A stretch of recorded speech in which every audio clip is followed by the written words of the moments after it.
ஒரு model paper ஒன்று already நாங்கள் வந்து அதோட லைவ் கிளாஸில் கேள்வி 18 வரைக்கும் செஞ்ச ரெக்கார்டிங் வந்து நான் அப்லோட் பண்ணிப்பேன், பார்த்தவங்களுக்கு தெரிஞ்சுக்கும். அதில் தொடர்ச்சியாகத்தான் இந்த ரெக்கார்டிங் உங்களுக்கு அப்லோட் பண்ணுற 19வது கேள்வியிலேருந்து நாங்கள் பார்ப்போம். 19வது கேள்வியை பாருங்க. குறிப்பிட்ட ஒரு நிறுவனம் குறுங்காலத்தில் ஆக குறைந்த சராசரி மொத்த செலவை பெற்றுக்கொள்ளும் போது பெற்றுக்கொள்ளும் நிலையிலும் உற்பத்தியில் தொடர்ந்து இருக்கிறது என கொள்க. ஆக குறைந்த சராசரி மொத்த செலவை பெற்றுக்கொள்ளும் நிலை. ஆக குறைந்த சராசரி மொத்த செலவுன்னு சொல்லும்போது சராசரி மொத்த செலவு கோட்டில் ஆக குறைந்த நிலையில காணப்படும் போது இங்க எவரேஜ் ப்ராடக்ட், அதாவது செலவு குறைஞ்ச இடத்துல லீஸ்ட் பிளேஸ்ல உற்பத்தி நடக்கும் போது இங்க உற்பத்தி உச்சமட்டத்தில் நிற்குதுன்னு அர்த்தம். மொத்த செலவை பெற்றுக்கொள்ளும் நிலையில தொடர்ந்து உற்பத்தியில் நிற்குது. இவங்க இன்னுமே தொடர்ந்து உற்பத்தியை சிறிதளவில் கூட்டுவாங்களாக இருந்தால் இன்னுமே இவங்களோட உற்பத்தியை கூட்டுவாங்களாக இருந்தால் உற்பத்தியை கூட்டும் போது சிறிதளவில் அதிகரிக்குமாயின் அதன் நிறுவனத்தை, அதாவது மொத்த தொடர்ந்து உற்பத்தியை கூட்டும் போது எவரேஜ் ப்ராடக்ட் என்ன செய்யும்? சராசரி உற்பத்தி குறைவடைஞ்சிட்டு போகும். அப்ப தொடர்ந்து அவங்களோட உற்பத்தியை கூட்டும் போது எல்லை செலவு, சராசரி செலவு, மொத்த செலவு என்பவற்றில் எத்தகைய தாக்கம் ஏற்படுத்தும்? இப்போ டோட்டல் ப்ராடக்ட் அவங்க தொடர்ந்து கூட்டிட்டு போவாங்கல்ல, இந்த எவரேஜ் ப்ராடக்ட் குறையுது. ஸோ எவரேஜ் ப்ராடக்ட் குறையும் போது எவரேஜ் காஸ்ட் வந்து என்ன செய்யும்? இன்க்ரீஸ் ஆகும். அப்போ எவரேஜ் காஸ்ட் இன்க்ரீஸ் ஆகும். அதே மாதிரி உங்களுக்கு எம்சி கர்வ் தெரியும். எம்சி கர்வ் இப்படி வரும், ரைட் ஷேப்ல எம்சி கர்வ். அப்போ ஆஹ், எல்லை செலவும் வந்து அதிகரிக்கும். சராசரி செலவு கூடும் போது மொத்த செலவும் என்ன செய்யும்? அதிகரிக்கும். ஸோ எம்சியும் அதிகரிக்கும், எம்சியும் அதிகரிக்கும், ஏசியும் அதிகரிக்கும், டிசியும் அதிகரிக்கும். மூன்றுமே அதிகரிக்கும். ரெண்டாவது விட சரியான விட. 20வது கேள்வியை பாருங்க. கீழே தரப்பட்ட உற்பத்தி எல்லைக்குள் உள்ளடங்காத கூறு எது?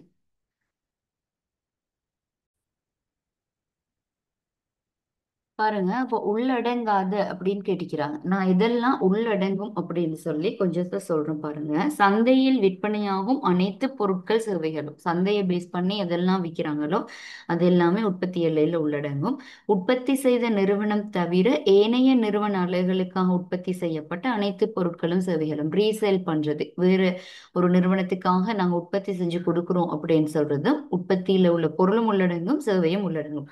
இறுதி நுகர்வு நோக்கமாக மூலதன திரட்டுகளுக்காக உற்பத்தி செஞ்ச அதன் உற்பத்தியாளர் மூலம் தமக்காக வைத்துக்கொண்ட அனைத்து பொருட்களும், அவங்களுக்கு தேவையான பொருளை அவங்களே உற்பத்தி செய்வாங்கல்ல, இந்த அதுவும் உள்ளடங்கும்.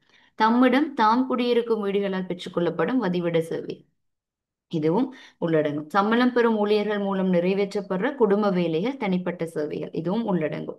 அதே மாதிரி தங்கள் நுகர்வு நோக்கம் கருதி உற்பத்தி செய்யப்படுற விவசாய உற்பத்திகள், அதை சேமிச்சு வைக்கிறது, காடு மூலம் உணவு பெற்றுக்கொள்றது, பழங்கள் பெற்றுக்கொள்றது, இந்த மாதிரி பொருள் ரிலேட்டடான சேவைகள் எல்லாமே உள்ளடங்கும். அடுத்தது விவசாய உற்பத்திகள், நெல் இடிச்சுக்கிற அரிசியாக்குறது, மீன் பதனிடுறது, இறைச்சி பதனிடுறது, ஊறுகாய் செய்யறது, தயிர் செய்யறது, பணம் உறையிறது, இந்த மாதிரியான பொருட்கள் உள்ளடங்குது. அதே மாதிரி துணி நெய்தல், உடை தைத்தல், பின்னப்பட்ட ஆடை, தொப்பி, இது எல்லாமே உள்ளடக்கப்படுது. நீர் பெற்றுக்கொள்ளல், சிறு ஓடை, நீர்வீழ்ச்சி மூலம் நீர் பெற்றுக்கொள்வதற்கான சிறிய செயற்திட்டங்கள், இதுவும் உள்ளடக்கப்படுது. இவ்வாறு உற்பத்தி எல்லைக்குள்ள எல்லா விஷயங்களும் உள்ளடக்கப்படுது. எது உள்ளடக்கப்படாது அப்படின்னு சொன்னா வீட்டுத்துறையால செய்யப்படுற சேவை உற்பத்தி நடவடிக்கைகள் உற்பத்தி எல்லைக்குள் உள்ளடங்காது. உதாரணமாக குடும்ப உறுப்பினர்களை உணவு சமைக்கிறது, உணவு ஒரு சேவை, சேவை செய்யறது, குழந்தைகளை பராமரிக்கிறது, முதியோர்களை பராமரிக்கிறது, வீட்டை அழகுபடுத்துறது, சுத்தம் செய்யறது, இந்த மாதிரியான உற்பத்தி எல்லைக்குள்ள உள்ளடங்கப்படாத விஷயம் வீட்டு உறுப்பினர்களால் செய்யப்படுற சேவை நடவடிக்கைகள், பொருள் நடவடிக்கை உள்ளடக்கப்படும். பாருங்க, இங்க சம்பளம் பெறும் ஊழியர்களால் நிறைவேற்றப்படும் வீட்டு வேலை மற்றும் தனிப்பட்ட சேவை உள்ளடக்கப்படும். தமது நுகர்விற்காக உற்பத்தி செய்யப்படும் விவசாய பயிர் அதை களஞ்சியப்படுத்தி வைக்கிறது, களஞ்சியப்படுத்துறது, அது மாதிரி தயிர் பதனிடுறது, இந்த மாதிரி ரிலேட்டடான எல்லாமே உள்ளடக்கப்படும். தமக்கு சொந்தமாக தாம் வசிக்கும் வீட்டிலிருந்து பெற்றுக்கொள்ளப்படும் வதிவிட சேவை, அதுவும் உள்ளடக்கப்படும். இப்ப நான் சொன்ன எல்லா விஷயமுமே உள்ளடக்கப்படும். நீங்க வந்து இத வீடியோ போஸ்ட் பண்ணி நீங்க வந்து என்ன செஞ்சு கொள்ளலாம், எழுதி வச்சு கொள்ளுங்க. துணி நெய்தல், ஆடை தைத்தல், மட்பாண்டம் செய்தல் போன்ற வீட்டு உபகரணங்கள் உள்ளடக்கப்படும். குடும்ப அங்கத்தவரால் தனது தனிப்பட்ட நுகர்விற்காக செய்யப்படும் சேவைகள், பொருட்கள் உள்ளடக்கப்படும். பட் சேவைகள் வந்து என்ன செய்யப்படாது, உள்ளடக்கப்படாது. ஆகவே 5வது விட பொருத்தமான விட. அடுத்தது 21வது கேள்வியை பாருங்க. மொத்த உள்நாட்டு செலவு மொத்த தேசிய வருமானத்தை விட அதிகரிப்பது எப்போன்னு கேக்குறாங்க. மொத்த உள்நாட்டு செலவுல எதெல்லாம் உள்ளடக்கப்படும்ன்றது தெரியணும். மொத்த உள்நாட்டு செலவுல உள்ளடக்கப்படுற விஷயம் C plus I plus G. C plus I plus G. மொத்த தேசிய வருமானத்துல உள்ளடக்கப்படுற விஷயம் வந்து C plus I plus G plus NX plus NT. வெளிநாட்டிலிருந்து கிடைத்த தேறிய காரணி வருமானம். சிஐஜி என்எக்ஸோட சேர்த்து வெளிநாட்டிலிருந்து கிடைத்த தேறிய காரணி வருமானமும் உள்ளடக்கப்படுது. அப்போ மொத்த உள்நாட்டு செலவுல சிஐஜி வருது. மொத்த தேசிய வருமானத்துல சிஐஜி என்எக்ஸ் பிளஸ் வெளிநாட்டுல இருந்து கிடைத்த தேறிய காரணி வருமானம் வருது. அப்போ மொத்த உள்நாட்டு செலவு மொத்த தேசிய வருமானத்தை விட கூடுதலா காணப்படும் அப்படின்னு சொல்லும் போது எப்படி பாசிபிள் ஆகும்? இப்போ இது மூணையும் தான் உள்ளடக்குது, சிஐஜியை உள்ளடக்குது. இங்க வந்து சிஐஜி பிளஸ் என்எக்ஸ் பிளஸ் தெரிய காரணி வருமானத்தில் இருக்குது. ஸோ இது ரெண்டுமே மைனஸ்ல ஈக்குவமாக இருந்தால்தான், இது ரெண்டுமே மைனஸ்ல ஈக்குவமாக இருந்தால்தான் இது மூணையும் கூட்டிட்டு நாங்க இதை கழிச்சிட்டு வர பெறுமதி இது கூடுதல் ஆயிக்கிறதுக்கு ரீசனா இருக்கும். பிகாஸ் இது வந்து எங்களுக்கு இன்னும் எக்ஸ்ட்ராவா ஆட் ஆகுது. ஸோ தேசிய வருமானம் கூடுறதுக்கு சான்சஸ் தான் இருக்குது. அப்ப இதை விட கூட இருக்குது அப்படிங்கிற பொது ரீசன் என்ன? என்எக்ஸும் வெளிநாட்டுல இருந்து கிடைத்த தெரிய காரணி வருமானமும் குறைச்சி இருந்தா மட்டும்தான், மைனஸ்ல இருந்தா தான் இது வரும். பாருங்க, வெளிநாட்டு தேறிய முதல்நிலை வருமானம் நேர்க்கணிய பெறுமதியை பெறுவதா இல்ல, நேர்க்கணிய பெறுமதியை பெறுவதால் இல்ல. வெளிநாட்டு தேறிய முதல்நிலை வருமானம் தேறிய ஏற்றுமதிகளை விட அதிகரிக்கும் போது அதுவும் வராது. ஏன்னா தேறிய ஏற்றுமதியை விட அதிகரிக்கும் போதுன்னு சொல்லும் போது இங்க சிஐஜி வந்து எப்படி கூடுதலா காட்டப்படுதுன்னு வரும்? வராது.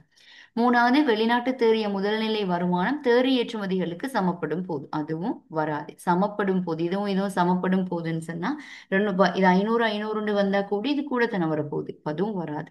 நாலாவது, தேறிய ஏற்றுமதிகள் மற்றும் வெளிநாட்டு தேறிய முதல்நிலை வருமானம் ஆகிய இரண்டும் எதிர்க்கணிய பெறுமதிகளை பெறும் போது, ரெண்டுமே எதிர்க்கணிய பெறுமதிகள்ல இருக்கும் போதுதான்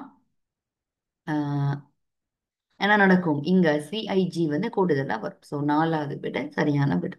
22வது கேள்வியை பாருங்க. குறிப்பிட்ட ஒரு வருடத்தில் வெளிநாட்டில் இருந்து கிடைத்த நடைமுறை மாற்றல்கள் வெளிநாட்டிற்கு அனுப்பிய நடைமுறை மாற்றல்களை விட அதிகமாக காணப்பட்டதாயின், வெளிநாட்டில் இருந்து கிடைத்த நடைமுறை மாற்றல்கள் வெளிநாட்டிற்கு அனுப்பிய நடைமுறை மாற்றல்களை விட அதிகமாக காணப்பட்டதாயின் கீழ்வருவனவற்றுள் எது உண்மையானதாக இருக்கும்? ஃபர்ஸ்ட்டுக்கு எங்களுக்கு தந்திக்கிற விட என்ன அப்படிங்கிறத பார்ப்போம். பாருங்க, இங்க சொல்லப்பட்டிருக்கிற விடைகள் மொத்த உள்நாட்டு உற்பத்தியை விட உற்பத்தியில் கூட்டப்பட்ட பெறுமதி குறைவு. ரெண்டாவது, மொத்த தேசிய வருமானத்தை விட மொத்த உள்நாட்டு உற்பத்தி அதிகம். மூணாவது, மொத்த தேசிய வருமானத்தை விட மொத்த உள்நாட்டு உற்பத்தி குறைவு. நாலாவது, மொத்த தேசிய வருமானத்தை விட செலவிடக்கூடிய மொத்த தேசிய வருமானம் அதிகம். அஞ்சாவது, செலவிடக்கூடிய மொத்த தேசிய வருமானத்தை விட மொத்த உள்நாட்டு உற்பத்தி அதிகம். இப்ப இங்க உங்களுக்கு என்ன விளங்கணும்னு சொன்னா,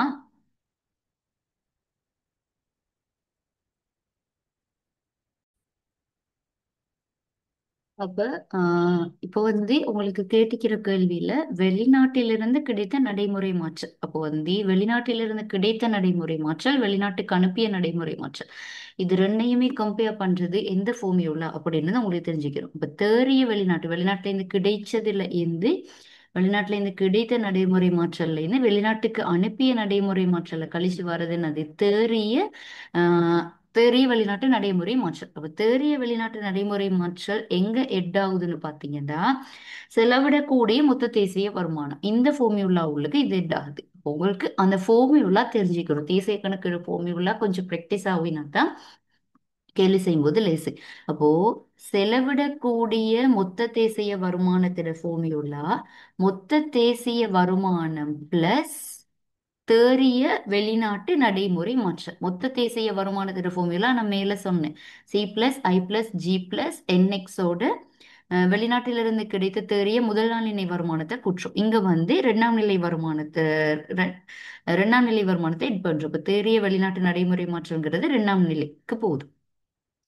இப்போ செலவிடக்கூடிய மொத்த தேசிய வருமானத்துல ஃபார்முலா வந்து மொத்த தேசிய வருமானம் பிளஸ் தேறிய வெளிநாட்டு நடைமுறை மாற்றல். அப்ப இங்க என்ன கேட்டிருக்கிறாங்க? ஒரு வருடத்தில் வெளிநாட்டிலிருந்து கிடைத்த நடைமுறை மாற்றல் வெளிநாட்டிற்கு அனுப்பிய நடைமுறை மாற்றலை விட அதிகமாக காணப்படும் போது, அதாவது தேறிய வெளிநாட்டு நடைமுறை மாற்றல் கூடுதலாக காணப்படும் போது என்ன நடக்கும்?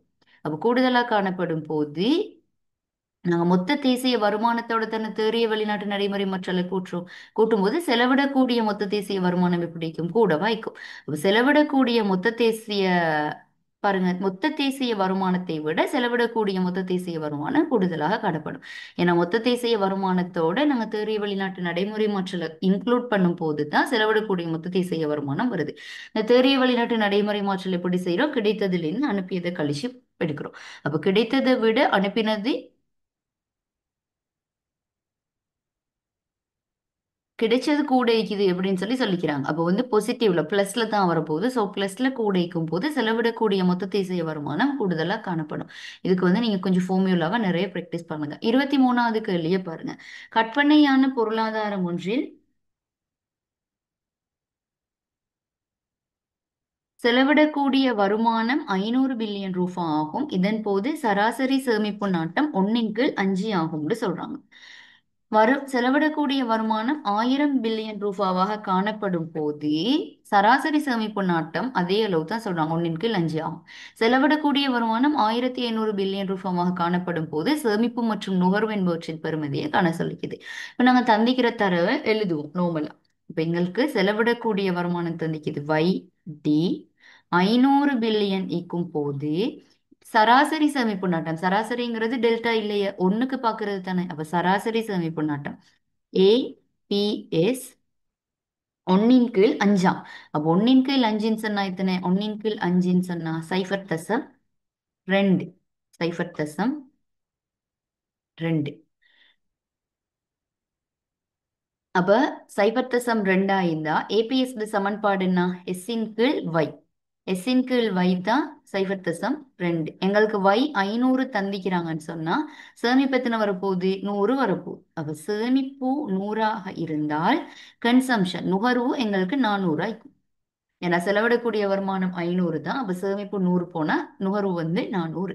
ரெண்டாவது கட்டமா சொல்லிக்கிறாங்க, செலவிடக்கூடிய வருமானம் 1000 பில்லியனாக காணப்படும் போது 1000 பில்லியனாக காணப்படும் போதும் சராசரி சேமிப்பு நாட்டம் 1/5. அப்போ 1/5ல அதே 0.2 தான் வரப்போகுது. இங்க 500க்கு பதிலா 1000 வரப்போகுது. இப்போ 1000 தர 0.2ஆல பெருக்கினா எத்தனை வரப்போகுது?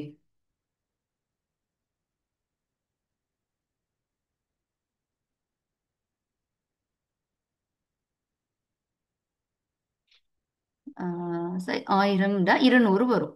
அப்ப 200ன்னு சொன்னா ரெண்டாவது கட்டத்துல நுகர்வு 800. மூணாவது சொல்லி இதை செலவிடக்கூடிய வருமானம் 1500 பில்லியன் ரூபாவாக காணப்படும் போது. அப்ப செலவிடக்கூடிய வருமானம் 1500 பில்லியன் ரூபாவாக காணப்படுமா இருந்தா அப்பயும் சராசரி சேமிப்பு நாட்டம் எங்களுக்கு 1/5 தான் வரப்போகுது. ஏன்னா ரெண்டு இடத்துலயும் 1/5 தான் வந்துக்குது. ஸோ சராசரி சேமிப்பு நாட்டம் 1/5 எடுத்தமா இருந்தா 0.2 தான் வரப்போகுது. அப்ப இங்க நாங்க 1500 போட்டா 1500 தர 0.2 சேமிப்பு 750. 1500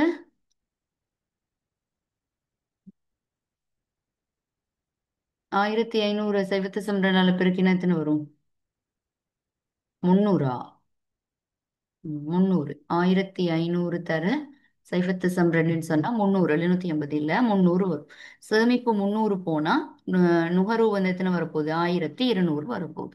அது சேமிப்பு 300, நுகர்வு 1200 வரும்.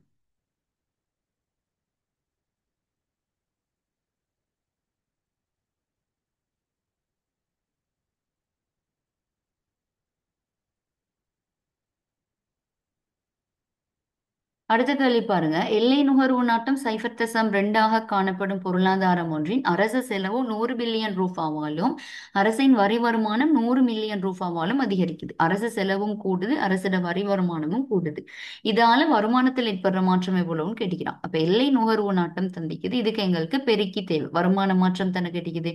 வருமான மாற்றத்துக்கு ஃபர்ஸ்ட்டுக்கு நாங்க என்ன செய்வோம்? பெருக்கியே கண்டுபிடிப்போம். அரசு செலவு பெருக்கி KG = 1/MP/S. அப்போ எம்பிசி சைபர் தசம் ரெண்டுனா எம்பிஎஸ் சைபர் எம்பிசி சைபர் தசம் எட்டுனா எம்பிஎஸ் சைபர் தசம் ரெண்டு. அப்போ கேஜி எத்தனை? 5. அப்போ 5ன்னு சொன்னா இங்க சொல்லிக்கிறாங்க அரசு செலவு 100 பில்லியன் ரூபாய் அதிகரிக்குது. அப்போ கேஜி இன்டு டெல்டா ஜி சமன் delta Y. KG 5, delta G 100ன்னு சொன்னா செலவிடக்கூடிய வருமான மாற்றம் 500ஆல கூடும். அரசு செலவு 100 கூடும் போது வருமானம் வந்து 500ஆல கூடும்.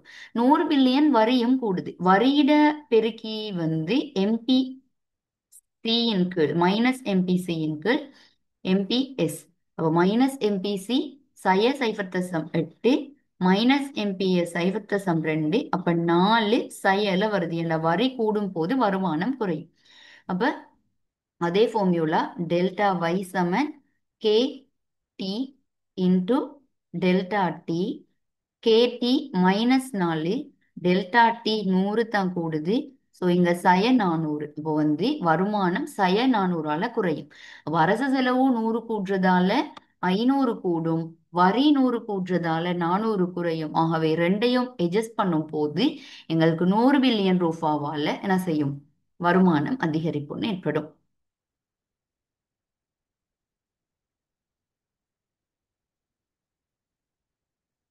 அடுத்த கேள்வியை பாருங்க. 25வது கேள்வி.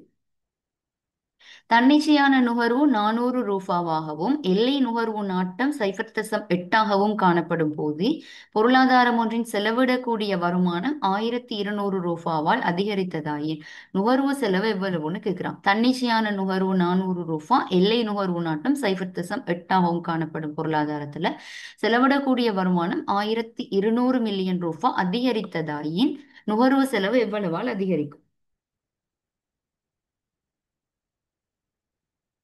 அப்ப இதுக்கு எப்படி செய்வீங்க? ஆல்ரெடி நான் வந்து இதை ஒரு கொஷன்லையும் போட்டிப்பேன் உங்களுக்கு எப்படி செய்யறது அப்படிங்கிறது. அப்ப நாங்க வந்து ஃபர்ஸ்ட்டுக்கு என்ன செய்வோம்? பெருக்கியை கண்டுபிடிப்போம். பெருக்கியை கண்டுபிடிச்சிங்களா இந்த 1 கீழ் சைபர் தசம் 2 1 கீழ் எம்பிஎஸ் 1 கீழ் சைபர் தசம் 2 5. ஆகவே இங்க நுகர்வு செலவு எவ்வளவால் அதிகரிக்கும்னு தான் கேட்குறாங்க. அப்போ வந்து y ஈக்குவல் சி பிளஸ் ஐ அல்லது சி பிளஸ் எஸ். அப்போ ஐ எங்களுக்கு முதலீடு மாற்றம் கண்டுபிடிக்கணும். இப்போ டெல்டா ஒய் சமன் டெல்டா சி சக டெல்டா ஐ. இப்ப டெல்டா ஐய கண்டுபிடிக்கல. ஏன்னா செலவிடக்கூடிய வருமானம் 1200 அதிகரிக்கும்னு தந்துக்கிறாங்க. அப்ப டெல்டா ஒய் சமன் K I into delta I. இப்போ டெல்டா ஒய் 1200, கே ஐ நாங்க கண்டுபிடிச்சோம் 5 தர டெல்டா ஐய நாங்க கண்டுபிடிக்கணும். எத்தனை? I2 10, I4 20 240. ஆகவே செலவிடக்கூடிய மொத்த வருமானம் 1200 பில்லியன் ரூபாவால் அதிகரித்தா டெல்டா ஒய் 1200 ஆயிருந்தா டெல்டா ஐ 240 போனா டெல்டா சி 960 ரூபாய். அடுத்தது 26வது கேள்வி. கெய்ன்ஸின் கோட்பாட்டுக்கேற்ப குடும்பத்துறை மற்றும் வீட்டுத்துறையினர் பணத்திற்கான கேள்வியை அதிகரிப்பது கீழ்வருவனவற்றில் எப்ப வாய்க்கும்னு கேட்கிறாங்க. பணத்திற்கான கேள்வின்னு சொன்னா பணத்தை பணமா எப்ப அவங்க வச்சிக்க விரும்புவாங்க அப்படின்னு சொல்லி கேட்கப்பட்டிருக்குது. அப்போ பணத்தை வந்து அவங்க எப்ப பணமா வச்சிக்க விரும்புவாங்கன்னு சொன்னா வட்டி வீதம் குறையும் போது, அதாவது உத்தேச நோக்க பணக்கேள்வி தெரியும் உங்களுக்கு. உத்தேச நோக்க பணக்கேள்வி எதிர்கணிய தொடர்பு. ஸோ வட்டி வீதம் குறையும் போது எதிர்காலத்துல கூடும் அப்படின்னு எதிர்பார்த்து பணத்துக்கான கேள்வியை வந்து கூட்டுவாங்க. அடுத்து மெய் வருமானம் அதிகரித்தல். மெய் வருமானம் அதிகரித்தல்னா கொள்வனவு சக்தி கூடும் போது பணத்திற்கான கேள்வியை கூட்டுவாங்க. அதே மாதிரி விலை மட்டம் கூடும் போது, விலை மட்டம் கூடும் போது இன்னுமே கூட்டிட்டு போகவில்லை அப்படின்னு தெரிகிற சந்தர்ப்பத்துல என்ன செய்வாங்க? பணத்திற்கான கேள்வியை கூட்டுவாங்க. ஸோ முதலாவது விட பொருத்தமான விட. 27வது கேள்வி. இது ஆல்ரெடி ஒரு பாஸ் பேப்பர்ல வந்திருக்குது. 2023 இல்ல தொண்டமானார் பேப்பர் ஒண்ணுல வந்திக்கும்னு நினைக்கிறேன். அது அந்த ரெக்கார்டிங் பாத்தீங்கன்னா லைக் வேணும். அதுல நான் தெளிவா எக்ஸ்பிளைன் பண்ணிருப்பேன். பாருங்க, M4 பணத்திற்குள் உள்ளடங்கும் பிரதான கூறுகளுள் ஒன்றான அண்மைய பணத்திற்கான கூறுகளில் உள்ளடங்காதது. M4 பணத்துக்குள்ளுக்கு எதெல்லாம் உள்ளடங்கும் அப்படின்னு சொல்லி நீங்க ஃபர்ஸ்ட்டுக்கு பார்ப்பீங்க. பார்த்துட்டு அண்மைய பணத்திற்குள் உள்ளடங்காதது. அண்மைய பணம்னு சொல்லும் போது சேமிப்பு நிலையான வைப்புகள் மட்டும்தான் அண்மைய பணத்துல வரும். சேமிப்பு நிலையான வைப்புகள். இப்ப சேமிப்பு நிலையான வைப்பு இல்லாத M4 பணத்திற்குள் உள்ளடங்குற விஷயம் இங்க வரணும். பொதுமக்கள் பேரில் வணிக வங்கிகளில் காணப்படும் நிலையான சேமிப்பு வைப்பு இது M4ல உள்ளடங்கும். அந்நிய பணத்துக்குள்ளுக்கும் உள்ளடங்கும். முதலாவது வராது. இரண்டாவது, வெளிநாட்டு நாணய அலகுகளில் உள்ள வதிவுள்ளோரின் நிலையான மற்றும் சேமிப்பு வைப்புகள். நிலையான சேமிப்பு வைப்பு எல்லாமே அந்நிய பணத்தில் உள்ளடங்கும். வெளிநாட்டு நாணய அலகுல உள்ளது M4க்குள் உள்ளடங்கும். ஸோ அதுவும் வராது. வணிக வங்கியில் உள்ள கேள்வி வைப்புகள். கேள்வி வைப்பு அந்நிய பணத்திற்குள் உள்ளடங்காது. ஆகவே மூணாவது விட சரியான விட. பதிவு செய்யப்பட்ட நிதி நிறுவனங்களில் பொதுமக்களின் பெயரில் உள்ள நிலையான மற்றும் சேமிப்பு வைப்புகள் இது அந்நிய பணத்திற்குள் உள்ளடங்கும். வராது. அனுமதி பத்திரம் பெற்ற விசேட வங்கியில் உள்ள பொதுமக்களின் வைப்புகள் இதுவும் அந்நிய பணத்துக்குள்ளுக்கு வராது. இது அந்நிய பணத்துக்குள்ளுக்கு வரும். பொதுமக்களோட வைப்புகள். ஆகவே கேள்வி வைப்பு தான் அந்நிய பணத்துக்குள்ள உள்ளடங்காது.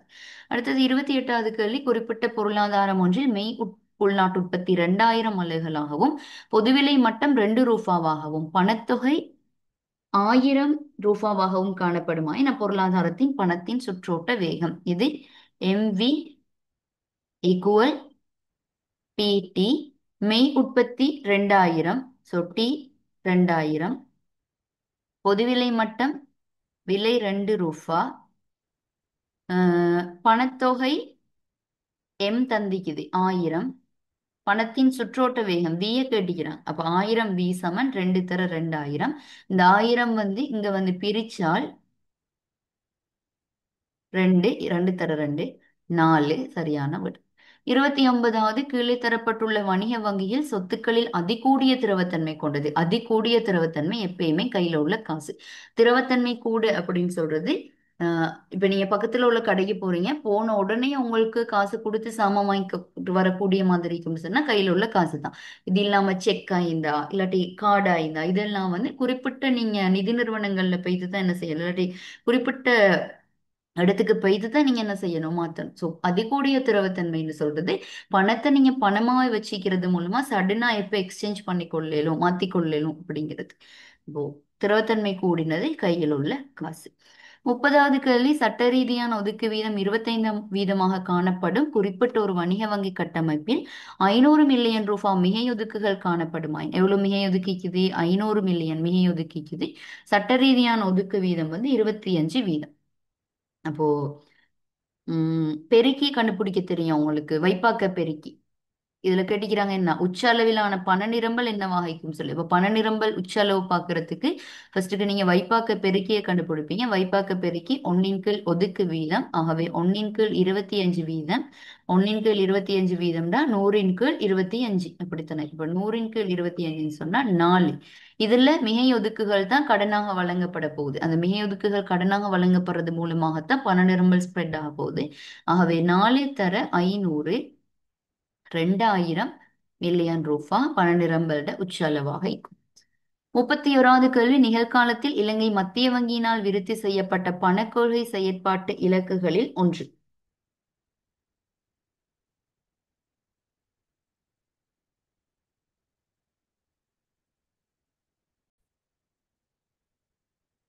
இதுல மத்திய வங்கியிட விருத்தி செய்யப்பட்ட பணக்கொள்கை செயற்பாட்டு இலக்கு தான் கிடைக்குது. இதுல நிறைய பேர் நினைப்பீங்க பொருளாதாரம் மற்றும் விலை உறுதிப்பாடுன்னு சொல்லி. பொருளாதாரம் மற்றும் விலை உறுதிப்பாடு வராது.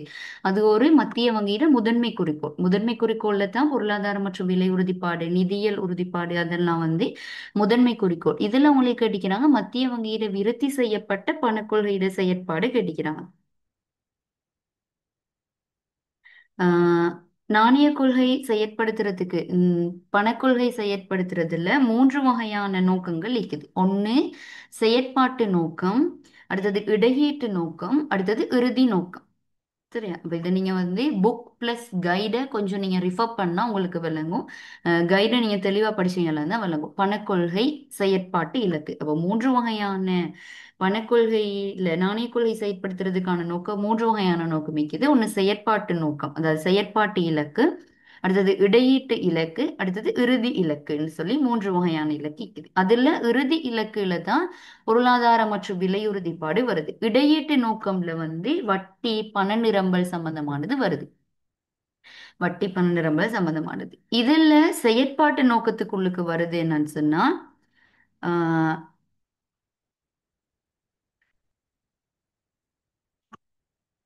செயற்பாட்டு நோக்கத்துக்குள்ளுக்கு ரெண்டு விஷயம் வருது. ஒண்ணு வந்து நாணய இலக்கிடல், அடுத்தது நெகிழ்வுள்ள பணவீக்க இலக்கிடல். நாணய இலக்கிடல், அடுத்தது நெகிழ்வுள்ள பணவீக்க இலக்கிடல். நாணய இலக்கிடல் உள்ளுக்கு தான் இந்த ஒதுக்கு பணம் அதெல்லாம் வருது. இது வந்து கைட்ல ஈக்குது தெளிவா. இதை நான் இப்ப டீப்பா விளக்கப்படுத்தலாது. பணம் பாடத்துல சொல்லும் போது அதை நான் தெளிவா உங்களுக்கு விளக்கப்படுத்துவேன். நாணய இலக்கிடல், நிகழ்வுள்ள பணவீக்க இலக்கிடல். நாணய இலக்கிடல்னு சொல்றது விரிந்த பண நிரம்பல், அதே மாதிரி M2B, இந்த ஒதுக்கு பணம் செயற்படுத்தப்படுறது, இதெல்லாம் தான் வந்து இது உள்ளுக்க வருது. நெகிழ்வுள்ள பணவீக்க இலக்கிடல்னு சொல்றது உம் மெய்ப்பொருளாதாரம் தொடர்பாகவும், அதே மாதிரி மெய்ப்பொருளாதாரத்தை கருத்தில் கொள்ளாம, உண்மையான பொருளாதார நடவடிக்கை எப்படி இருக்குன்னு கருத்தில் கொள்ளாம தனியாக ஒரு பணவீக்கத்தை மட்டும் உறுதிப்படுத்துறதுக்காக கன்சிடர் பண்ணப்படுறது தான் இந்த நெகிழ்வுள்ள பணவீக்க இலக்கெடு. அப்ப இது பத்தின ஃபுல் விளக்கம் வந்து நான் உங்களுக்கு கைடை கொஞ்சம் நீங்க பாத்தீங்கன்னா விளங்கும். அதே மாதிரி நான் பணம் பாட சொல்லும் போது விளக்கப்படுத்து. இது கொஞ்சம் பிரீஃபா போக வேண்டிய ஒரு விஷயம். அப்போ வந்து மூணு வகையான மத்திய வங்கியிட விருத்தி செய்யப்பட்ட கொள்கையில மூன்று வகையான நோக்கங்கள் உள்ளடக்கப்படுது. ஒண்ணு வந்து செயற்பாட்டு நோக்கம், அடுத்தது இடையீட்டு நோக்கம், அடுத்தது இறுதி நோக்கம். இந்த மூணையும் நீங்க தெரிஞ்சுக்கணும்.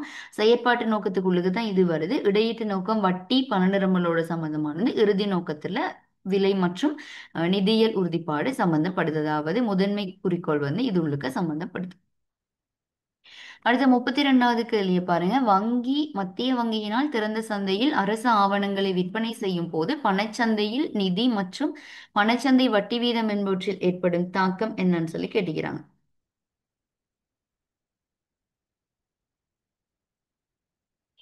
மத்திய வங்கி திறந்த சந்தையில் ஆவணங்களை விற்பனை செய்யும் போது ஆவணங்களை விற்பனை செஞ்சா வங்கி அதை வாங்கிட்டு என்ன செய்யும்? காசை கொண்டு போய்த்து மத்திய வங்கியில கொடுத்துருவாங்க. அப்ப காசை கொண்டு போய்த்து மத்திய வங்கியில கொடுத்தோன்னே பண நிரம்பல் அளவு, சந்தையில காணப்படுற பண அளவு என்ன செய்யும்? குறையும். குறையும் போது பணத்துக்கு டிமாண்ட் கூடி வட்டி வீதம் கூடும். ஆகவே பண சந்தையில நிதியின் அளவு குறைந்து வட்டி வீதம் என்ன செய்யும்? அதிகரிக்கும். ஏன்னா விற்பனை செய்யறதுக்கான ரீசன் என்ன? சந்தையில வந்து மிகை காசு ஈக்க கூடாது அப்படிங்கிறதுக்காக ஆவணங்களை விற்பனை செஞ்சுட்டு காசை மத்திய வங்கி எடுத்து வச்சுக்கொள்ளும். 33வது சந்தை தோல்வி என்பதற்கு சரியாக வரைவிலக்கணப்படுத்தப்படுவது.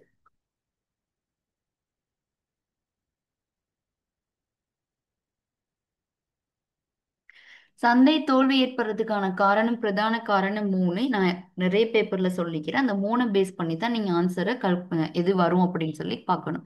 சந்தை தோல்வி ஏற்படுறதுக்கான பிரதானமான காரணம் ஒண்ணு வந்து வள ஒதுக்கீட்டில் வினைத்திறனின்மை, அடுத்தது வள ஒதுக்கீட்டில் செயற்திறனின்மை, அடுத்தது பேரின பொருளாதார உறுதியின்மை. இது மூணையும் வச்சுதான் நீங்க ஆன்சரை பார்க்கணும். பொருளாதார லாபம் பூஜ்ஜியமாகும் போது உற்பத்தி நிறுவனங்கள் தொழிலை விட்டு நீங்கி செல்லும் நிலைமை இது வராது.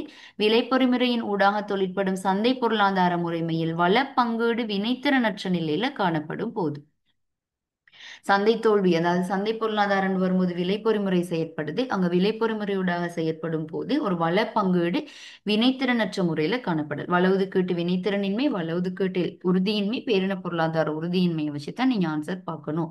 அரசின் வரியறவீடு காரணமாக பொருளாதார மிகை வீழ்ச்சி அடையும் நிலை மீதும் வராது. சந்தையில் கேள்வியும் நிலவரம் சமப்படாத நிலை வராது.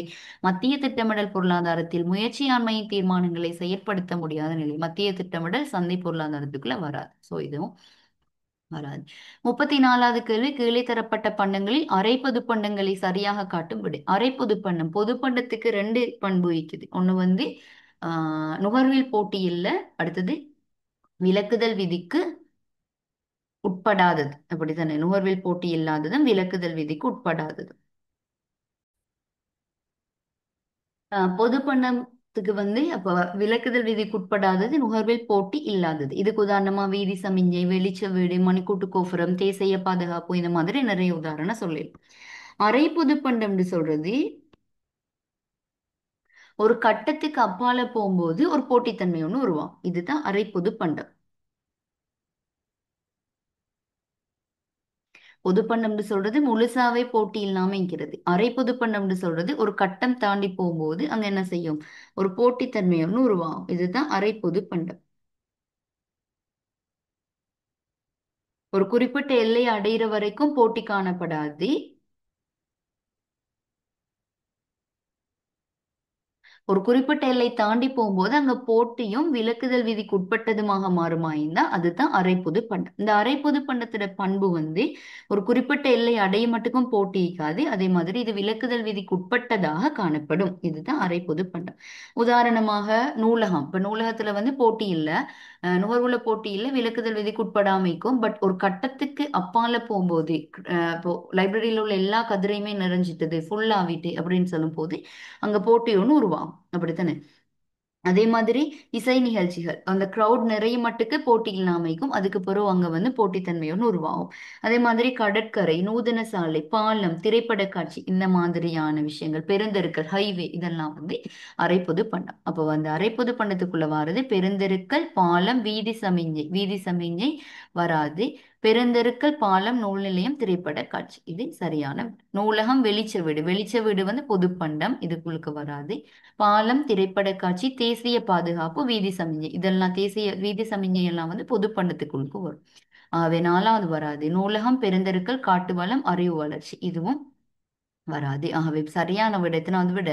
ரெண்டாவது விட சரியான விட. பெருந்தெருக்கள், பாலம், நூல் நிலையம், திரைப்பட காட்சி. 34வதுக்கு ரெண்டாவது விட. 35வது கேள்வியை பாருங்க. விலை பொறிமுறையின் ஊடாக இயங்கும் சுதந்திர சந்தை பொருளாதாரம் ஒன்றின் எல்லை தனியார் நலனை விட எல்லை சமூக செலவு அதிகரிக்கும் போது. இதை நீங்க கொஞ்சம் பிராக்டிக்கலா யோசிங்க.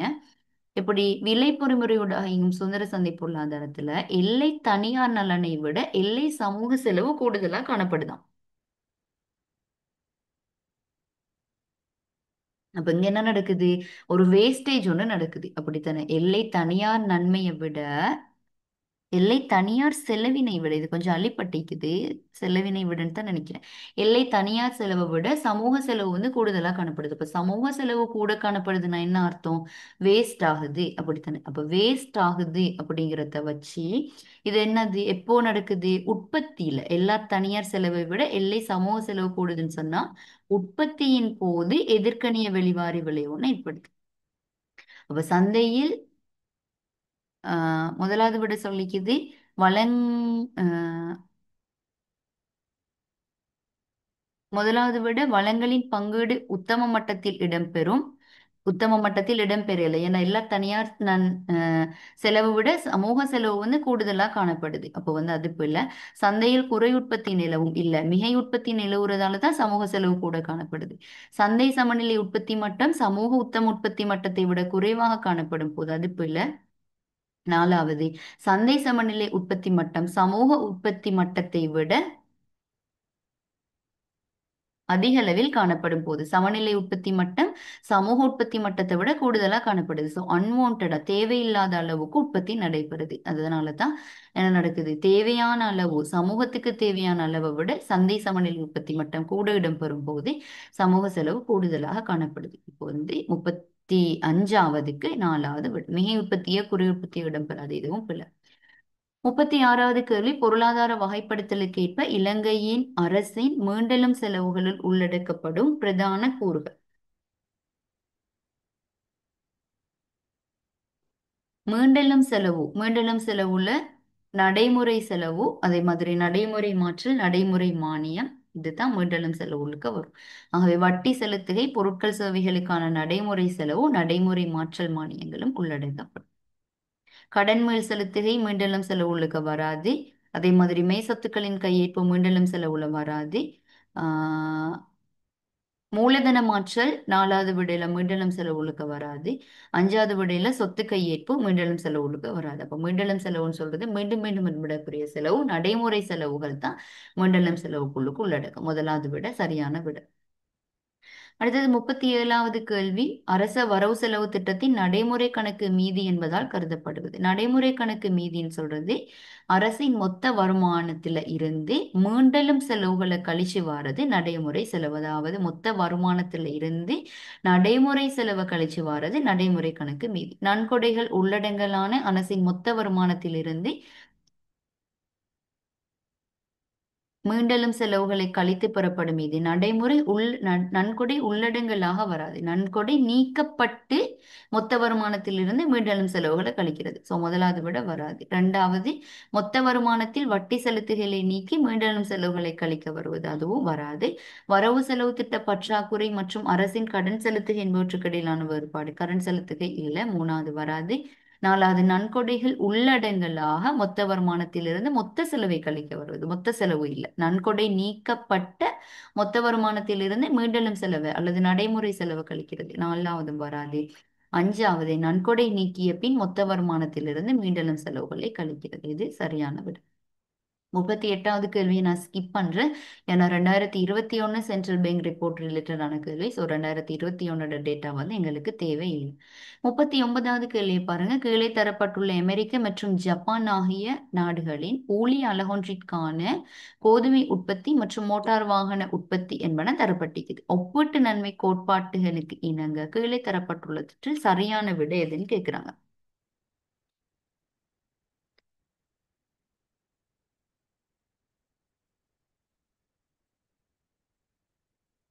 அப்போ ஒரு ஊழிய அலகை பயன்படுத்தி பெறப்பட்ட அவுட்புட் தான் எங்களுக்கு தந்திக்குது.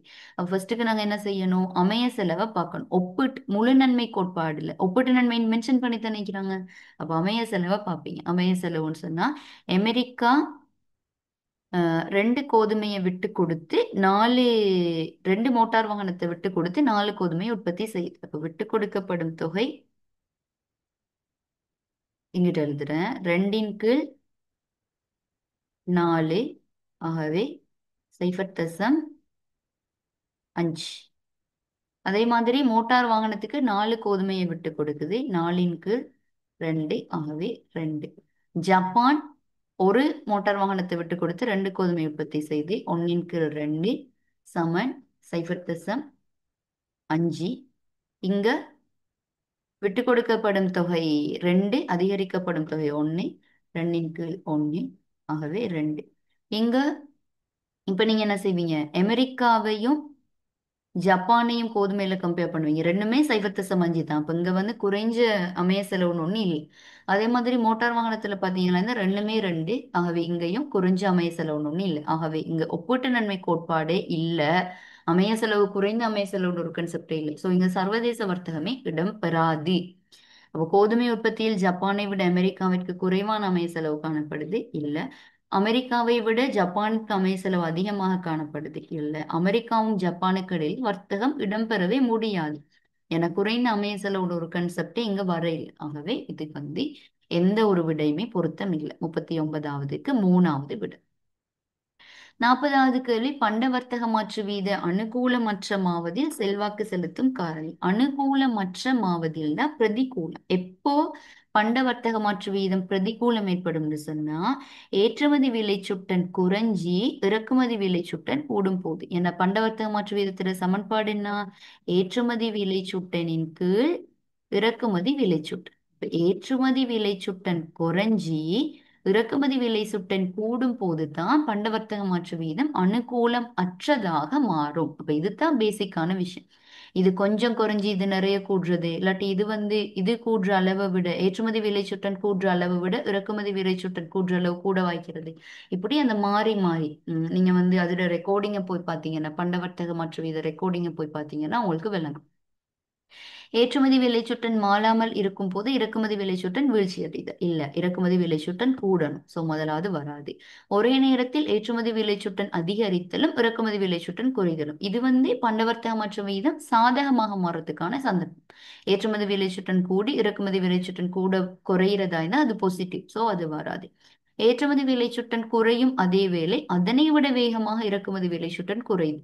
அப்ப ஏற்றுமதி விலைச்சுட்டன் குறையறதை விட இறக்குமதி விலைச்சுட்டன் குறையுதுன்னா என்ன அர்த்தம்? ஏற்றுமதி விலைச்சுட்டன் கூட ஈக்குது. சோ ஏற்றுமதி விலைச்சுட்டன் கூட ஈக்குமாக இருந்தால் அது அனுகூலம். ஆகவே மூணாவதும் வராது. நாலாவது, ஏற்றுமதி விலைச்சுட்டன் அதிகரிக்கும் அதே அளவை விட இறக்குமதி அதனை விட வேகமாக இறக்குமதி விலைச்சுட்டன் அதிகரித்து. சோ ஏற்றுமதி விலைச்சுட்டன் கூடுது, அதை விட கூடுதலா இறக்குமதி விலைச்சுட்டன் கூடுதுன்னா என்ன அர்த்தம்? இறக்குமதி விலைச்சுட்டன் தான் கூடுதல் ஆகியதுன்னு அர்த்தம். சோ நாலாவது விட தான் சரியான விட. 41வது கேள்வி, 2022ஆம் ஆண்டுல இலங்கையின் பொருட்களை அதிகமாக இறக்குமதி செய்த நாடு ஐக்கிய அமெரிக்க குடியரசு. சரி, இது வந்து ஒரு ஜெனரல் நாலேஜா நீங்க தெரிஞ்சு வச்சுக்கொள்ளுங்க. 42வது சர்வதேச நாணய நிதியத்தின் ஒதுக்கு சொத்தான சிறப்பு எடுப்பன உரிமை SDR பெறுமதியை தீர்மானிக்கும் பல பண அலகுகள். இதுக்கு வந்து அமெரிக்க டாலர், அதே மாதிரி euro, Japan yen, sterling pound, yuan, சீனாட யுவான், இது அஞ்சும் தான் வந்து வரும். அப்போ ரெண்டாவது விட அமெரிக்க dollar, euro, yuan, yen, sterling pound. இது உங்களுக்கு நோட்ஸ்லயும் ஈக்குது. 43வது கேள்வி, இலங்கையின் முதலீட்டாளர் ஒருவர் மலேசியாவில்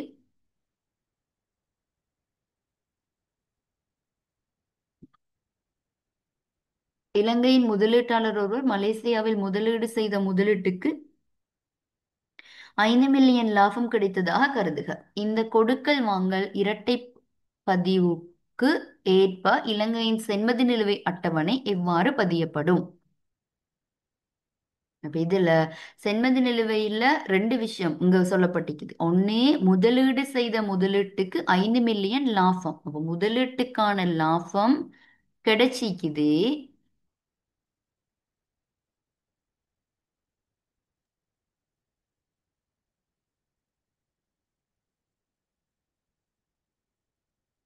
முதலீட்டுக்கான லாபம் வந்து கிடைச்சிக்குது. அதே மாதிரி இது எந்த கணக்கு உள்ளடங்கும் அப்படிங்கறது தெரியணும். பாருங்க, நான் உங்களுக்கு அதை விளக்கப்படுத்துறேன் எப்படின்னு சொல்லி.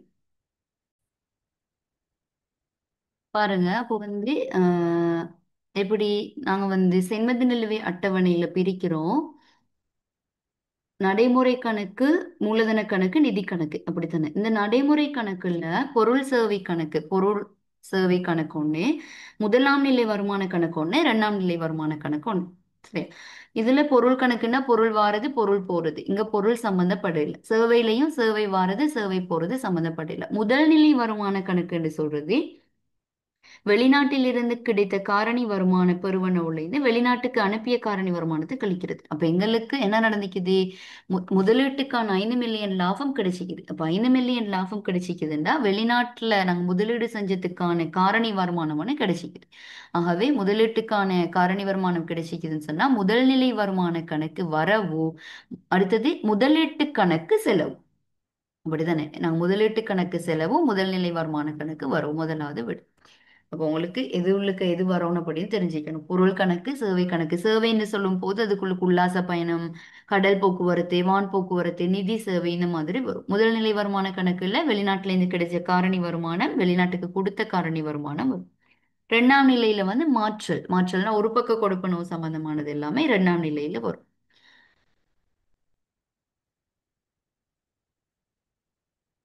அடுத்து நிதி கணக்கு உள்ளுக்கு தான் முதலீடு, பட்டியல்படுத்தப்பட்ட முதலீடு, ஏனைய முதலீடு எல்லாமே வரும். அப்போ வந்து இது நிதி சம்பந்தமான ஒரு நிதியை நாங்கள் கொடுப்பது முதலீடு செய்கிறோம்.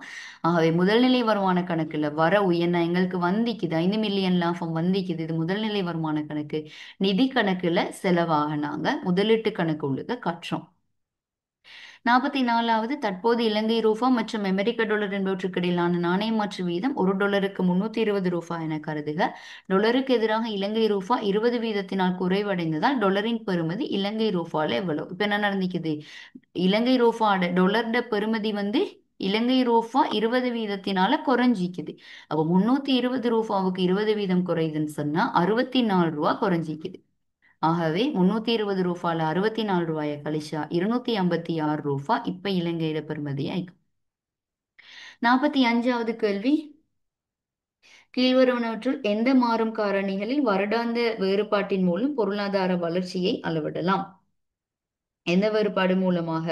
மெய் மொத்த உள்நாட்டு உற்பத்தியில ஏற்படுற வேறுபாடு காரணமாக பொருளாதார வளர்ச்சியை நாங்க அளவிடுறோம். ஏன்னா உள்நாட்டு ஜிடிபியில் ஏற்படுற அதிகரிப்பு பொருளாதார வளர்ச்சி, ஜிடிபியில் ஏற்பட்ட வீழ்ச்சி பொருளாதார வீழ்ச்சியா கணிப்பிடப்படுது. பொருளாதார வளர்ச்சியை நாங்க மெய்மொத்த உள்நாட்டு உற்பத்தியில் ஏற்படுற வேறுபாடு மூலம் அனலைஸ் பண்றோம். 46வது, பொருளாதார அபிவிருத்திக்கு பொருளாதார வளர்ச்சியுடன் மேலதிகமாக நிறைவேற்ற வேண்டிய 3 விஷயம் என்னென்னு கேட்டுக்கிறாங்க. இதுல பொருளாதார அபிவிருத்திக்கு பொருளாதார வளர்ச்சியோட சேர்த்து நாங்க எதெல்லாம் பாக்குறோம்னு சொன்னா மக்களோட வாழ்க்கை தரம் சாதகமா மாறுறது.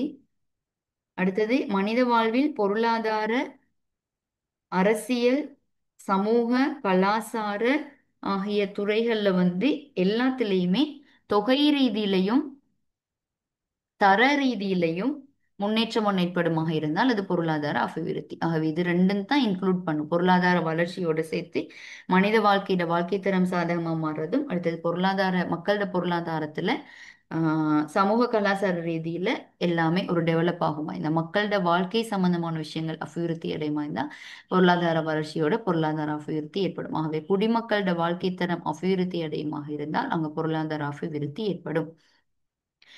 அடுத்தது 2021 இதுவும் சென்ட்ரல் பேங்க் ரிப்போர்ட்டோட உள்ள ஒரு டேட்டா. ஸோ இது எங்களுக்கு தேவையில்லை. 48வது ஒரு நாட்டின் சனத்தொகையின் பிரதான 3 வயது கட்டமைப்போட பரம்பல் தந்திக்குது. இதுல ஊழியப்படையிட வயது தந்திக்கிறாங்க எங்களுக்கு 15 தொடக்கம் 60ன்னு சொல்லி. இப்ப அப்படி இல்லை, 15க்கு மேற்பட்டவங்க எல்லாருமே ஊழியப்படையில வருவாங்க. இதுல தங்கி வாழ்வோர் எவ்வளோன்னு கேட்கிறாங்க. தங்கி வாழ்வோர் யாரு? 15 வயதுக்கு கீழ்ப்பட்டவங்களும் 60 வயதுக்கு மேற்பட்டவங்களும் தங்கி வாழ்வோர். ஆகவே ஊழியப்படையின் மேல் தங்கி வாழ்வோர் தர 100, ஊழியப்படை 20 தர 10ம் 5ம் 15, 20ன் மேல் 15 தர 100. ஆகவே 5 I15.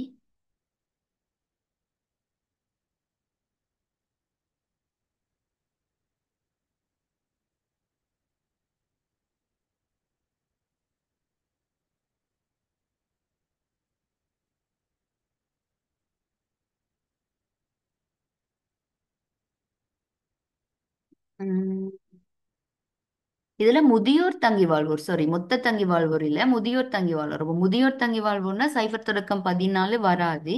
ஆகவே 5 மட்டும்தான் வரும். அப்போ 20ன் மேல் 5 தர 100, I4 20,